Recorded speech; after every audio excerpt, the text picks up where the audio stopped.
Hola, buenas tardes a todos. Vamos a empezar con esta tutoría. Como sabéis, es la segunda del nivel 2. Estamos en el ámbito social, tercera evaluación, y vamos a comenzar con el tema 2, percepción musical, en la página 21. Bien, antes de analizar en qué consiste la educación musical, conviene pensar en cómo la música está presente en nuestras vidas. Vivir sin música sería casi imposible. La música cumple diversas funciones, nos ayuda a soñar, nos hace compañía, alivia nuestras preocupaciones, nos alegra, nos permite sentirnos parte de un grupo social, nos libera, o sea, constituye un efecto cercano y significativo. La música está compuesta por tres elementos que son el ritmo, la melodía y la armonía. Estos tres elementos también están presentes en nuestra naturaleza humana porque nuestra voz es nuestra melodía. Bien, por otro lado, la música es también un producto cultural y como tal debe procurar la identificación entre disciplina y vida, ¿vale? La clase de música representa una sociedad en microcosmo, o sea, cada cultura tiene, bueno, pues una música, unos ritmos que se le ligan porque son suyos desde tiempos antiguos, ¿vale? Además, somos un país multicultural cuyo legado debe ser defendido y transmitido. Es en la dinámica educativa donde los factores propios de la cultura se fortalecen y cobran vida. Bueno, la música puede ser concebida desde dos perspectivas, como un curso que satisface la necesidad de adquirir determinados conocimientos o como una forma de expresión, ¿vale? La visión instrumentalista de la educación musical ha perdido vigencia y en su lugar se erige la fuerza expresiva, creativa y comunicativa. Bueno, esto en cuanto a música, que tenemos en la página 21. Y en la página 22 cerramos el epígrafe diciendo que la importancia de la música ha sido reconocida desde el principio de las civilizaciones. Por ello, grandes pensadores como Platón, Aristóteles, Montaigne, Rousseau, etc., asignaron a la música un papel educativo muy significativo. Bien, la música en la vida cotidiana. En primer lugar, vamos a definir lo que se entiende por audición musical. La audición activa se define como la acción de escuchar o de estar atento. De ahí que la primera fase de toda audición musical es desarrollar esa capacidad auditiva para poder percibir, asimilar, comprender y, en definitiva, disfrutar de la música, ¿vale?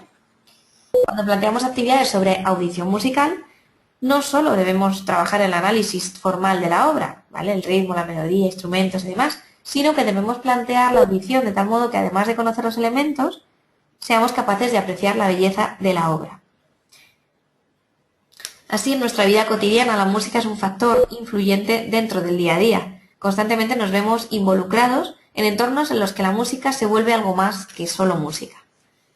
Bueno, el hecho de escuchar algo agradable, ya lo hablábamos antes, hace mucho más placentera cualquier actividad que pueda ser estresante o agotadora, ¿vale? Por eso cuando vamos a hacer, por ejemplo, ejercicio o gimnasio, pues normalmente hay música y si no, cada uno se pone sus auriculares, ¿verdad? Nos sentimos más cómodos, ¿no? Por ejemplo, cuando vamos conduciendo, acostumbramos a ir con música.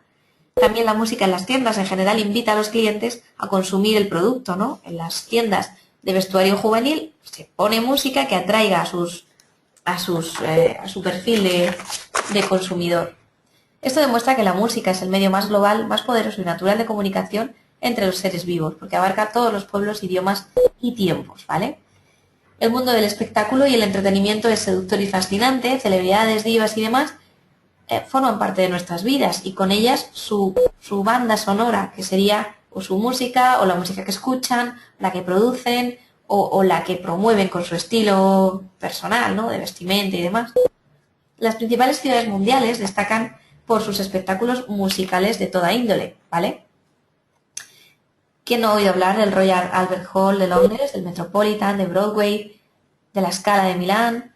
En fin, son innumerables los lugares en los que se dedica un espacio a la música, ¿vale? Dentro de los medios de comunicación, en su relación con la música también, hay un papel primordial para el cine. La música va ligada al cine desde el comienzo. Ya en la época del cine mudo, cuando se proyectaban las películas y no se podían añadir diálogos, siempre se hacían acompañar con un piano o una pianola, para que acompañara a esas imágenes que se estaban viendo y les diera un poco más de vida. Vamos a hablar de la música en el cine. Los orígenes de las bandas sonoras van de la mano de la incorporación del sonido a las películas. Y ahí van más allá que un mero acompañamiento, ¿vale? La música trataba de transmitir, de potenciar los sentimientos malos, buenos, positivos, negativos, románticos, dramáticos que se proyectan en las imágenes, ¿vale? Intentaba potenciarlos, darles mayor intensidad, o al contrario, quitarles importancia o restarles dramatismo, ¿no? O sea, la música tiene un papel diferente dentro de cada film. Como las películas habladas, con las películas habladas, perdón, surgen los despidos masivos de pianistas, esto es muy curioso, y miembros de orquestas, porque ya no eran necesarios para representar en directo una partitura, ¿vale? Ya se grababa. Sin ir más lejos, en la primera película, el cantor de jazz, que fue la primera sonora, la música es fundamental porque toda la película es cantada, o sea, es una especie de musical, ¿no? Como llamamos ahora, al igual que lo era, por ejemplo, aquel Cantando bajo la lluvia, ¿no? La estructura de una banda sonora por lo general se compone de tema inicial, música de fondo y tema final. Bueno, sabemos perfectamente lo que es cada cosa, ¿verdad? Incluso, y es curioso, en la presentación de cada película, la música que acompaña al logo, es decir, a la imagen de marca de la distribuidora, en este caso la Fox, la que tenemos en nuestro tema, también esa música es característica y nos la sabemos. Cuando vamos al cine, escuchamos la música, ¿no? Hay algunos que recordaremos pues esas imágenes de Movie Record y la música que acompañaba y prácticamente la sala entera de cine cantaba o un poquito entonaba la melodía, ¿no? Bueno, es curioso. Bien, vamos a ver cómo, además, en ciertas películas como Ben-Hur, por ejemplo, o como La Misión, o E.T., en fin, infinidad de películas, grandes compositores están detrás de sus bandas sonoras. Ennio Morricone, Maurice Jarre, John Williams, Hans Zimmer, en fin, muchos que son los que dan vida a la película con su música, ¿vale? Realmente son muy importantes, incluso se les premia en los Oscars, ya sabéis, a la mejor banda sonora, y por lo tanto la música tiene un papel importantísimo dentro del cine. Vamos a ver ahora la música en radio y televisión. La radio, desde que en 1920 comenzaron las primeras emisiones radiofónicas, hasta hoy, la relación de la música con la radio ha ido cambiando. Al principio la música se utilizaba para rellenar los huecos vacíos que dejaba la voz. Con el paso del tiempo, las grandes emisoras radiofónicas encontraron en la música uno de los instrumentos más atractivos y que mejor podían manipular a la hora de, dar una noticia u otra o anunciar un producto publicitario u otro, ¿vale? Hoy en día la radio musical se ha convertido en un vehículo fundamental para la difusión y la creación de nuevos hábitos de escucha. Las emisoras especializadas en música atraen a más audiencia total, a más de la audiencia total, ofreciendo música clásica, retransmisiones, conciertos, en fin. Se llaman radiofórmulas, ¿vale? Sin duda la televisión, por otro lado, como un medio de comunicación de masas, es el heredero del cine también en el aspecto musical. Se ha convertido en el último refugio económico de la música grabada. Decimos que salir en una serie de televisión o en un anuncio puede ser el sinónimo de éxito para muchos grupos, porque se conoce su música y entonces la gente la escucha, compra sus discos, va a sus conciertos, etcétera, ¿vale? En la televisión no hay ningún programa que no contenga música significativa. Es decir, toda la ficción televisiva está plagada de música. Las sintonías de las series, por ejemplo, se han hecho súper populares, o de ciertas películas, de ciertas sagas, ¿no?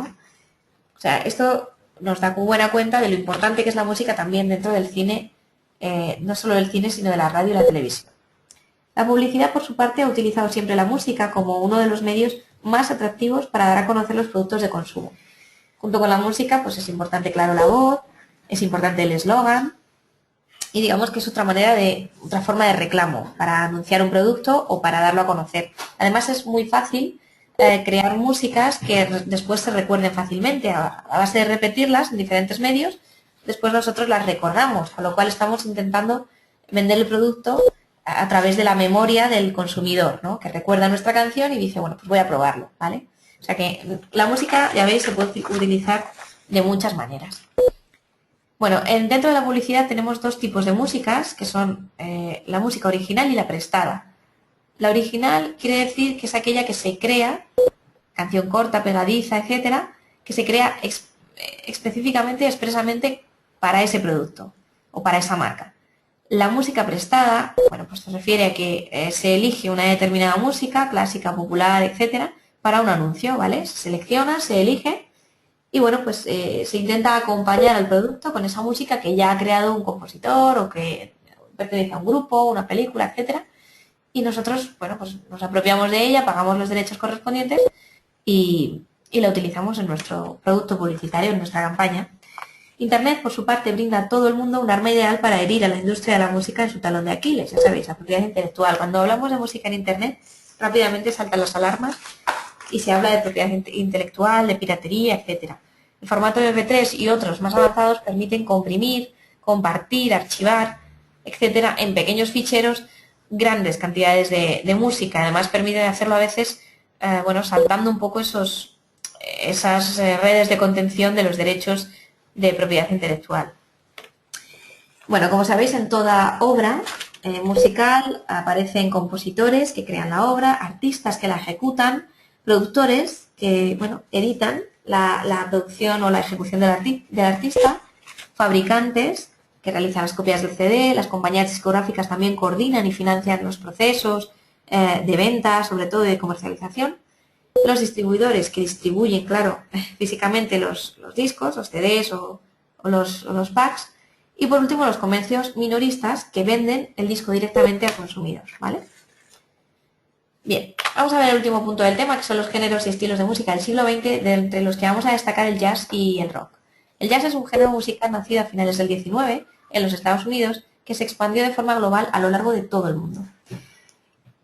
Tiene varios rasgos fundamentales, pero el principal, el que lo define, es que por su constante asimilación de otras tendencias, por su mezcolanza con diferentes culturas y su capacidad de unirse y de adaptarse a nuevos estilos, el jazz, siempre ha intentado evolucionar a través del rock and roll, del rhythm and blues, en fin, de otros estilos con los que se combina y al final puede ir actualizándose y puede seguir siendo atractivo aunque su creación fuera, como os decía, en el siglo XIX. Bueno, tenemos aquí una breve historia del jazz como movimiento musical y vamos a pasar a ver rápidamente al rock. El rock and roll comenzó en 1954 en los Estados Unidos y al igual que en Europa la gente se sentía optimista recién acabada la Segunda Guerra Mundial. Los teenagers, aquellos de los principios de los 50, los jóvenes, los adolescentes eran felices, tenían dinero para gastar y empezaban a buscar una identidad como grupo social. Por lo tanto, apareció el rock and roll que sintetizaba todas esas necesidades y se convirtió en la música estrella. De esta etapa primitiva del rock, la época dorada de los 50, tenemos que destacar a autores como Roy Orbison, Jerry Lee Lewis y, como no, a Elvis Presley, ya sabéis. Por otro lado, en los 60 se produjo la Beatlemanía, la invasión británica, surgen los Beatles y, dentro de esa invasión británica aparecen los Rolling Stones, The Who, etc., naciendo el movimiento mod que era liderado por varios de estos grupos. A partir de los 80 surgieron ya el hard rock o el rock metal, con figuras tales como Bon Jovi, Europe, Michael Jackson, etc., y se vuelve a redefinir el hard rock con Guns N' Roses. Bueno, pues con esto hemos terminado el temario. Lo leéis, lo repasáis bien porque es un tema muy cortito y hay que aprenderlo bien y así nos aseguramos que si aparecen preguntas de este tema, pues las vamos a saber responder y vamos a poder sacar al menos una buena nota de esta parte, ¿vale? De esta tercera evaluación. Bueno, pues con esto hemos terminado, espero haberos ayudado y sin más, pues hasta la semana que viene. Gracias. Vale.